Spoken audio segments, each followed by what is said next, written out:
नमस्कार, मैं हूं संतोष। सिटी न्यूज़ वन रीवा की सांध्यकालीन समाचार सेवा में आपका स्वागत है। पेश हैं आज की मुख्य खबरें। वन स्टॉप सेंटर में प्रशासक का अमानवीय चेहरा आया सामने। मानसिक विक्षिप्त युवती को घसीट कर पीटा। पदोन्नति सहित विभिन्न मांगों को लेकर राजस्व मंत्री के नाम तहसीलदारों द्वारा कलेक्टर को सौंपा गया ज्ञापन। वेतन वृद्धि, पेंशन सहित विभिन्न मांगों को लेकर 17 संगठनों द्वारा जनपद कार्यालय का घेराव कर सौंपा ज्ञापन। खबरें अब विस्तार से। वन स्टॉप सेंटर में युवती के साथ हुई ज्यादती, सेंटर की प्रशासक ने घसीटते हुए की पिटाई। सीसीटीवी फुटेज आया सामने। आपको बता दें कि चिरौला क्षेत्र अंतर्गत स्थित वन स्टॉप सेंटर की आज बड़ी लापरवाही उजागर हुई है, जिसमें वन स्टॉप सेंटर की प्रशासक द्वारा युवती के साथ बर्बरतापूर्वक मारपीट किए जाने का सीसीटीवी फुटेज सामने आया है। हम आपको बता दें कि मामला संज्ञान में आने के बाद कलेक्टर इलैयाराजा टी ने मामले पर जांच का आदेश देते हुए प्रशासक मनोज शुक्ला की वेतन वृद्धि रोकने का आदेश जारी किया है। वहीं महिला बाल विकास अधिकारी प्रतिभा पांडे ने उचित कार्यवाही करने का आश्वासन दिया है। मध्य प्रदेश सरकार के द्वारा महिलाओं और बच्चियों की सुरक्षा को लेकर लगातार कोशिशें की जा रही हैं, जिसके मद्देनजर महिला बाल विकास विभाग के द्वारा वन स्टॉप सेंटर सहित अन्य सुविधाएं मुहैया कराई जा रही हैं।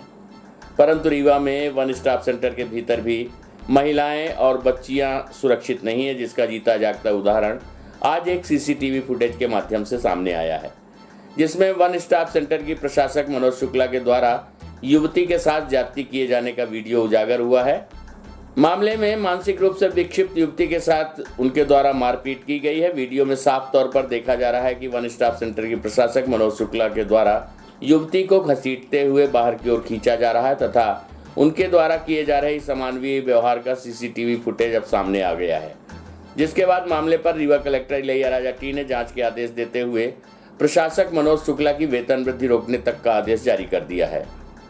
वहीं पूरा मामला मीडिया में सामने आने के बाद कलेक्टर इलैयाराजा टी ने वन स्टॉप सेंटर की प्रशासक मनोज शुक्ला को पद से हटाए जाने की कार्यवाही भी की है। बताया जा रहा है कि मानसिक रूप से विक्षिप्त महिला को 3 दिन पूर्व पुलिस के द्वारा वन स्टॉप सेंटर पहुंचाया गया था। यहां उस पर अगले ही दिन अस्पताल ले जाने की लेकर प्रशासक मनोज शुक्ला गर्म हो गई, जिसके बाद उसके साथ मारपीट करना शुरू कर दिया तथा प्रशासक के द्वारा घसीटते हुए उसे वन स्टॉप सेंटर के बाहर तक लाया गया, जिसका सीसीटीवी फुटेज सामने आया है। वीडियो सामने आने के बाद महिला बाल विकास अधिकारी और कलेक्टर से बात की गई तो उनके द्वारा कार्यवाही करते हुए वन स्टॉप सेंटर की प्रशासक मनोज शुक्ला की वेतन वृद्धि रोकने के आदेश जारी किए गए। बाद में मामले को देखकर वन स्टॉप सेंटर की प्रशासक मनोज शुक्ला को पद से भी पृथक कर दिया गया है। फिलहाल पीड़िता का इलाज इंदौर के मेंटल हॉस्पिटल में जारी है। हम आपको बता दें कि वन स्टॉप सेंटर से पूर्व में भी 2 किशोरियां भाग चुकी हैं। चिरौला मंदिर स्थित वन स्टॉप सेंटर से पूर्व में भी 2 बच्चियां के भागने की शिकायत दर्ज की गई थी, जिसमें अभी जांच की जा रही। वहीं इस पूरे मामले को लेकर रीवा संभागायुक्त अनिल सुचारी द्वारा मामले को लेकर 3 सदस्यीय जांच दल गठित कर दिया गया है। प्रस्तुत है इस संबंध में जिलाधिकारी महिला बाल विकास विभाग प्रतिभा पांडे से प्राप्त जानकारी के अंश। क्या तथ्य है इसके और क्या कार्रवाई तक की जाएगी विभागीय तो? वन स्टॉप प्रशासक के द्वारा एक विक्षिप्त महिला को चिकित्सकीय परीक्षण के लिए ले जाया जा रहा था और इस संबंध में हम लोग पूरी जांच कर रहे हैं। कमिश्नर महोदय द्वारा भी इसमें एक जांच कमेटी गठित की गई है। पूरे तथ्यों को प्राप्त होते ही संबंधित वन स्टॉप प्रशासक और अन्य दोषी व्यक्तियों के विरुद्ध कार्रवाई की जाएगी। अभी प्रथम दृष्टया क्या कार्रवाई की गई? प्रथम दृष्टया हम लोग उनको वहाँ से हटाने का कोशिश कर रहे हैं कि उनका जो प्रभार है किसी अन्य को दे दिया जाए। पहले भी कई शिकायतें आई थी उनके खिलाफ, कई लड़कियां भी भागी हैं, कोशिश की है। इस पहले की जो घटनाएं हैं उनके संबंध में आवश्यक अनुशासनात्मक कार्यवाही की गई थी। मैडम की 2 वेतन वृद्धियाँ भी कमिश्नर महोदय के द्वारा रोक दी गई हैं। अन्य भी जो प्रकरण हैं उसके संबंध में उन्हें नोटिस जारी किया गया है। उन प्रकरणों पर भी यदि वो दोषी पाई जाती हैं तो आवश्यक कार्रवाई की जाएगी। पूरे प्रदेश सहित रीवा जिले के तहसीलदार एवं नायब तहसीलदारों ने अपनी मांगों को लेकर कलेक्टर को सौंपा ज्ञापन। प्रदेश सहित रीवा जिले में तहसीलदार एवं नायब तहसीलदार अपनी मांगों को लेकर हुए लामबंद। हम आपको बता दें कि प्रदेश सहित रीवा जिले में तहसीलदार एवं नायब तहसीलदारों ने मिलकर कलेक्टर इलैयाराजा टी को राजस्व मंत्री के नाम ज्ञापन सौंपा है। अपने ज्ञापन पत्र में कहा है कि 2016 से विभाग में समवर्गीय अधिकारियों की पदोन्नति अवरुद्ध है, जिसके कारण उन्हें काफ़ी निराशा का सामना करना पड़ रहा है। राज्य में गृह विभाग द्वारा हाल ही में आरक्षक पद से लेकर निरीक्षक पद तक का कर्मचारी एवं अधिकारियों की पदोन्नति कर पुलिस विभाग का सम्मान बढ़ा है। वर्ष 2007 बैच के नायब तहसीलदार आज भी समान पद को धारण किए हुए हैं। वहीं वर्ष 2016 में तहसीलदार पद पर रखे गए हैं। एक साथ पूरे प्रदेश में तहसीलदार एवं नायब तहसीलदारों ने ज्ञापन सौंपते हुए प्रमुख रूप से पदोन्नति संबंधी मांग की है। अपने ज्ञापन पत्र में उन्होंने बताया कि मध्य प्रदेश के सीमावर्ती छत्तीसगढ़ में 2013 बैच के नायब तहसीलदार 2016 में तहसीलदार पद पर एवं 2016 बैच के तहसीलदार डिप्टी कलेक्टर पद पर पदोन्नत हो गए हैं। 7-8 वर्ष की सेवा अवधि में 2 बार पदोन्नति का लाभ भी प्राप्त कर चुके हैं। वहीं मध्य प्रदेश के राजस्व अधिकारी 10 वर्ष से नायब तहसीलदार एवं 14 वर्ष से तहसीलदार के पद पर कार्यरत हैं, लेकिन उनका प्रमोशन नहीं किया गया। 2016 में महामहिम राज्यपाल मध्य प्रदेश शासन के द्वारा पदोन्नति संबंधी आदेश जारी किया गया था, जिसका क्रियान्वयन आज तक नहीं किया गया है। अपनी उक्त मांगों को लेकर तहसीलदार व नायब तहसीलदारों ने आज कलेक्टर इलैयाराजा टी को ज्ञापन सौंपा है, जो 29 जुलाई को सामूहिक अवकाश में रहकर मुख्यालय भोपाल सहित स्थानीय बैठक करेंगे, जिसमें आगामी कार्यवाही बाबत निर्णय ले सके। प्रस्तुत है इस संबंध में तहसीलदार सुधाकर सिंह से प्राप्त जानकारी के अंश। ज्ञापन सौंपा गया है कलेक्टर महोदय को, क्या पूरी मांगे हैं किस चीज़ के लिए? उसमें हमारे राजस्व विभाग की कई मांगें शामिल हैं। नायब तहसीलदार से तहसीलदार में प्रमोशन नहीं हुए हैं पिछले लगभग 8 साल से, और पिछले 6 साल से तहसीलदार से डिप्टी कलेक्टर में प्रमोशन नहीं हो पाए हैं। और इसके अलावा नायब तहसीलदार को राजपत्रित का दर्जा देने की बात है, उनको गाड़ी उपलब्ध कराने की बातें हैं। तो अभी ऐसे कई सारे समेकित मुद्दों को एक साथ ले करके और हम लोगों ने ये ज्ञापन दिया है। महंगाई भत्ते की किस्त भी नहीं दी गई है पिछले 2 सालों से, और हम लोगों को जो इंक्रीमेंट दिया जाता है वो भी अभी नहीं मिल पाया है। तो ये ऐसे 4-5 मुद्दों को लेकर के हम लोगों ने ज्ञापन दिया है कि हमारे इन मुद्दों पर गवर्नमेंट विचार करे। अगर कार्रवाई नहीं होती है तो क्या करें? इसके लिए हम लोगों ने अभी 29 तारीख को 1 दिन के अवकाश पर रहेंगे प्रदेश के सभी तहसीलदार नायब तहसीलदार। प्रदेश व्यापी है या पूरा प्रदेश व्यापी हड़ताल है, सभी तहसीलदार नायब तहसीलदार शामिल हैं। वेतन विसंगत सहित अन्य मांगों को लेकर प्रदेश भर के साथ चौथर जनपद पंचायत अंतर्गत 17 संगठन 22 जुलाई से अनिश्चितकालीन हड़ताल पर हैं। वहीं 17 संगठनों ने त्योथर जनपद पंचायत कार्यालय के सामने त्योथर विधायक श्यामलाल द्विवेदी और त्योथर जनपद पंचायत गीता मांझी को सौंपा है ज्ञापन। हम आपको बता दें कि पंचायत एवं ग्रामीण विकास विभाग के संयुक्त मोर्चा द्वारा जनपद पंचायत त्योथर कार्यालय के सामने अनिश्चितकालीन धरना प्रदर्शन किया जा रहा है। संयुक्त मोर्चा का ये धरना निरंतर 22 जुलाई से अनवरत जारी है। मध्य प्रदेश सहित रीवा जिले के जनपदों के साथ साथ त्योथर जनपद में चल रहे धरने में काफी जोश के साथ नारेबाजी देखने को मिली है। पंचायतों में चल रहे विकास कार्य इनके हड़ताल पर जाने से ठप हो गए हैं। पंचायत एवं ग्रामीण विकास विभाग के अधिकारियों सहित कर्मचारियों के 17 संगठनों का संयुक्त मोर्चा अपनी अलग अलग मांगों को लेकर 22 जुलाई से अनिश्चितकालीन कलमबंद हड़ताल कर रहे हैं। पूर्व में 12 जुलाई 2021 को इन समस्त संगठनों द्वारा अपनी विभिन्न मांगों को लेकर मांग पत्र शासन प्रशासन के पास भेजा था, परंतु शासन स्तर से मांगे न माने जाने के कारण संगठन के अधिकारी कर्मचारी अनिश्चितकालीन हड़ताल पर चले गए हैं, जिसकी वजह से पंचायतों में शासन की सभी योजनाओं का कार्य ठप हो गया है। और कर्मचारियों ने कहा है कि संयुक्त मोर्चा की जायज मांगों को सरकार को अविलंब मान लेना चाहिए। अगर शासन हम सबकी उचित मांगों को नहीं मानता है तो अभी और संगठन हम सबकी हड़ताल में शामिल होंगे। वहीं आज अपनी मांग को लेकर संयुक्त मोर्चा संघ के अध्यक्ष सहित विभिन्न संगठनों के द्वारा त्योथर विधायक श्यामलाल द्विवेदी और जनपद पंचायत अध्यक्ष गीता मांझी को सौंपा गया है ज्ञापन। वहीं विधायक ने मुख्यमंत्री से मिलकर इन मांगों के विषय में जल्द चर्चा करने की बात कही है। प्रस्तुत है विधायक श्यामलाल द्विवेदी सहित जनपद अध्यक्ष गीता मांझी तथा संयुक्त मोर्चा संघ अध्यक्ष निरंकार सिंह से प्राप्त जानकारी के अनुसार प्रदेश पंचायत ग्रामीण विकास के जितने 17 संगठन हैं वो संगठन एक होकर के एक संयुक्त मोर्चा का गठन किया। उसमें से हर विभाग के जितने 17 संगठन हैं, हर संगठन के जितने भी हैं उनकी अलग अलग मांगे हैं। तो उसमें जैसे पंचायत ग्रामीण विकास के सचिव हो गए, रोजगार सहायक हो गए, कंप्यूटर ऑपरेटर हो गए, NRLM हो गया, समग्र स्वच्छता वाले हो गए, मनरेगा हो गए, तमाम सारे लोग तो उनकी मांगे हैं, उस मांग के समर्थन में हम लोग ये 12 जुलाई को हमने ज्ञापन दिया 11 तारीख को कि हम 12 को एक दिवसीय सामूहिक अवकाश पे रहेंगे। अगर हमारी मांगे नहीं मानी जाएंगी मध्य प्रदेश शासन से तो फिर अगला कदम उठाया जाएगा। फिर जब 7 दिन का समय दिया गया, नहीं मांगे मानी गई, तो अपन लोग 19 और 20 का अवकाश सामूहिक लेने का ज्ञापन दिया गया और उन्होंने हमारी मांगों के कोई निराकरण नहीं किया, कोई विचार नहीं किया, न किसी तरह से कोई आश्वस्त किया। तो अपन लोग, हमारा संगठन संयुक्त मोर्चा 22 जुलाई से अनवरत अनिश्चितकालीन धरना प्रदर्शन आंदोलन पे उतारू हो गया है। प्रदर्शन किया और जनपद मुख्यालय में अपने बैनर तले संयुक्त मोर्चा ने अनशन पर लगातार अनवरत धरना दे रहे हैं। उसी कड़ी में आज ये कार्यक्रम था ज्ञापन देने का।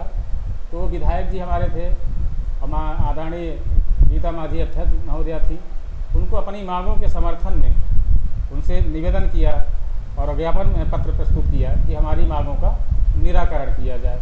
निराकरण नहीं होने के उसमें, अगर निराकरण नहीं होता है इनका समर्थन जाने के बाद भी, तो अपन लोग पूरे संगठन मध्य प्रदेश का जो निर्णय है अपने संयुक्त कर्मचारी मोर्चा का, वो अगला उग्र आंदोलन के रूपरेखा लेगा और जब तक हमारी मांगे नहीं मानी जाएंगी हम अनवरत अनिश्चितकालीन धरना प्रदर्शन आंदोलन मांगे माने नहीं तक अनवरत जारी रखेंगे।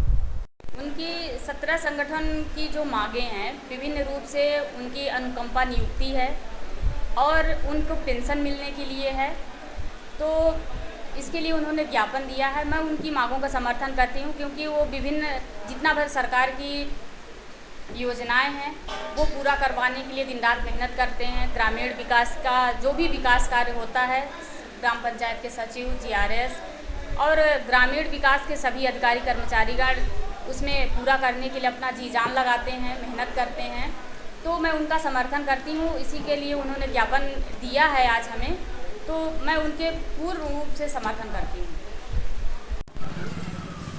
देखिए, ये 17 संगठनों ने एक लड़ाई लड़ने का मोर्चा बनाया है मध्य प्रदेश पंचायती राज के अंतर्गत और उनकी मांगें, किसी को सेवानिवृत्ति के बाद पेंशन की मांग है, किसी को वेतन वृद्धि की मांग है, किसी को भत्ता बढ़ाए जाने की मांग है। विभिन्न प्रकार की मांगें विभिन्न मोर्चों की है। मेरे विचार से ये मांगें सरकार की नीतिगत ये मुद्दे हैं। विधायक होने के नाते ये हमारे ऊपर विश्वास किए, भरोसा किए और हमसे भी सहयोग करने का आग्रह किया अपने संगठन के माध्यम से। हमने जो उनका मांग पत्र देखा, मांगें जायज़ हैं और संकट काल के समय में हमारे इन सचिवों ने, GRS ने, शिक्षकों ने, सभी ने कोरोना काल के टाइम में अपनी जान जोखिम में डाल के आम जनमानस की सेवा किया है। ये अभिनंदन के पात्र हैं, बधाई के पात्र हैं। इनका कार्य सदैव जनता से सीधे जुड़ा हुआ होता है। ऐसे में मैं भी माननीय मुख्यमंत्री जी से मिलकर और उनसे ये आग्रह करूंगा कि इन कर्मचारियों की मांगों को वो शासन की ओर से पूरा करने का प्रयत्न करें। ग्रीन सिटी रीवा अभियान के तहत विशाल वृक्षारोपण कार्यक्रम का आयोजन शासकीय उच्चतर माध्यमिक विद्यालय क्रमांक 1 एवं क्रमांक 2 के संयुक्त तत्वाधान में संपन्न हुआ। वृक्षारोपण के इस कार्यक्रम में पूर्व मंत्री एवं रीवा विधायक Shri Rajendra Shukla, Rewa collector doctor Ilaiya Raja T सहित जोन के DIG अनिल सिंह कुशवाहा, जिला शिक्षा अधिकारी श्री KP तिवारी, डाइट प्राचार्य श्री श्याम नारायण शर्मा, BO रीवा श्री RL दीपांकर, प्राचार्य गवर्नमेंट नंबर 1 RK दुबे एवं गिरीश मिश्रा सहित सभी शिक्षकों ने संयुक्त रूप से सहभागिता की। वृक्षारोपण कार्यक्रम में पूर्व मंत्री एवं विधायक रीवा श्री राजेंद्र शुक्ल ने घोषणा की कि वृक्ष लगाने के साथ साथ वृक्षों की देखभाल भी बहुत जरूरी है। इसके लिए प्रथम पुरस्कार 50,000 रुपए देने की घोषणा भी उनके द्वारा की गई है। प्रस्तुत है कार्यक्रम की एक झलकी।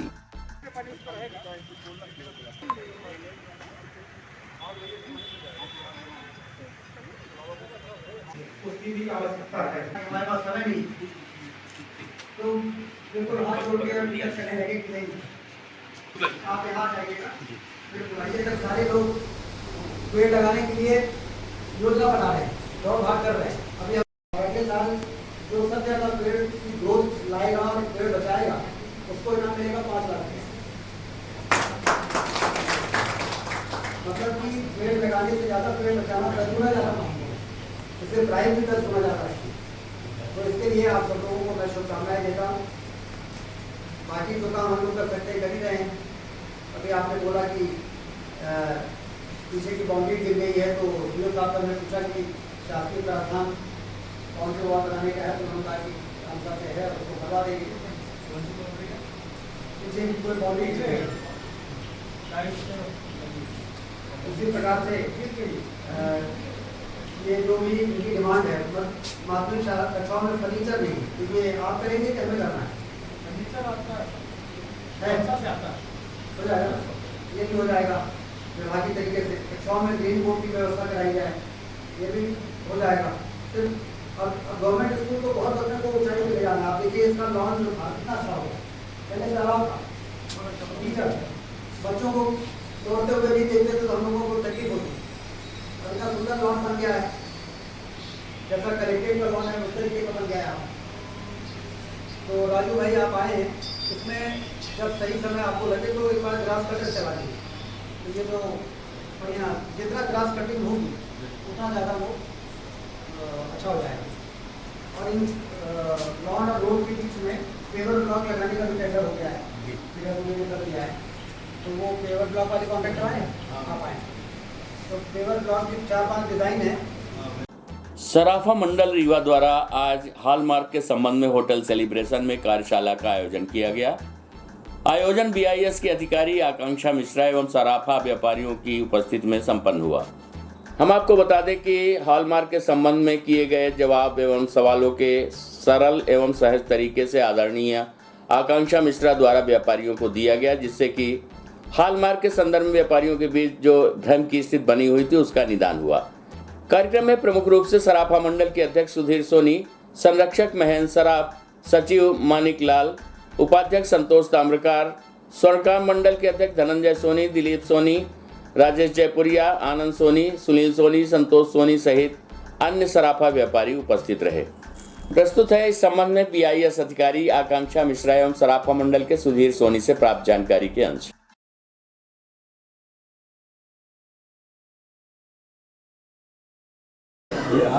इन्होंने एक महत्वपूर्ण सवाल किया, दिवाली तक मौका दिया जाए, इसके लिए क्या प्रयास रहेगा? देखिए, हम अपने साइड से इसको इनकी बातों को हम जो हमारे मिनिस्ट्री तक पहुंचाएंगे कि डिमांड की जा रही है, वहाँ से जो फाइनलाइज होगा, क्योंकि ये हमारे हैंड में भी नहीं है, वहाँ ऊपर से जब तक क्लियर नहीं होगा हमें भेजना पड़ेगा इसको। मेल के द्वारा हम ऊपर तक पहुँचा देंगे, वहाँ से रिवर्ट आता है तो हम इन लोगों को अवगत कराएंगे उससे। अगर रीवा के व्यापारी, कुछ छोटे मोटे व्यापारी जो खुद के बनाए जेवर बेचते हैं सोने के, इसके लिए आप विभाग ने क्या रणनीति की, जो बिगैर हॉलमार्क काम कर रहे हैं?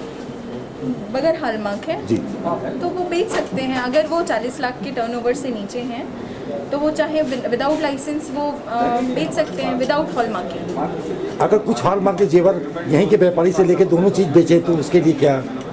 वो इनलीगल होगा सर। वो 40 लाख के कम है? 40 लाख से कम है तो भी अगर वो लाइसेंस होल्डर हैं तो वो दोनों बेच सकते हैं, और अगर लाइसेंस नहीं है उनके पास तो विदाउट हॉलमार्क। 40 लाख से नीचे का अभी वॉलंटरी रखा गया है, वो उनके ऊपर है। अगर लेना चाहते हैं लाइसेंस तो काफ़ी बहुत अच्छा है, हॉलमार्किंग बेचेंगे, प्योरिटी का एक अपना स्टैंडर्ड होगा। और अगर 40 लाख से ऊपर का टर्नओवर है तो मैंडेटरी डिस्ट्रिक्ट में उनको बेचना ही है। और देहात में आप लोगों की क्या रहेगी तैनाती? देहात का क्या सर? देहात में मतलब रीवा से जो दूर गाँव में? देखिए, रीवा डिस्ट्रिक्ट में ये वो किया गया है मैंडेटरी। अभी मध्य प्रदेश में 8 ही डिस्ट्रिक्ट पे ये लागू किया गया है। अभी हॉलमार्क की कार्यशाला हुई और बहुत से व्यापारियों ने अपनी अपनी समस्याएं रखी, और भोपाल से मैडम भी आई, उन्होंने भी अपने सुझाव दिए। इन सब बातों के बाद क्या निष्कर्ष निकलेगा, क्या योजना रहेगी आगे? सराफा मंडल तो पहले भी क्वालिटी को लेके कभी समझौता करने की स्थिति में नहीं था, आज भी स्वागत है। हॉलमार्क का हम खुले दिल से स्वागत करते हैं। HUID को लेके थोड़ी सी विसंगतियां हैं जिसके बारे में हम एसोसिएशन के साथ बैठेंगे और जैसा हमारे एसोसिएशन की सहमति होगी उसके आगे काम करेंगे। इसकी योजनाएं आप लोग कब फॉलो करेंगे? आज तो कार्यशाला हुई, अभी आपने कहा दिवाली तक का समय दिया जाए।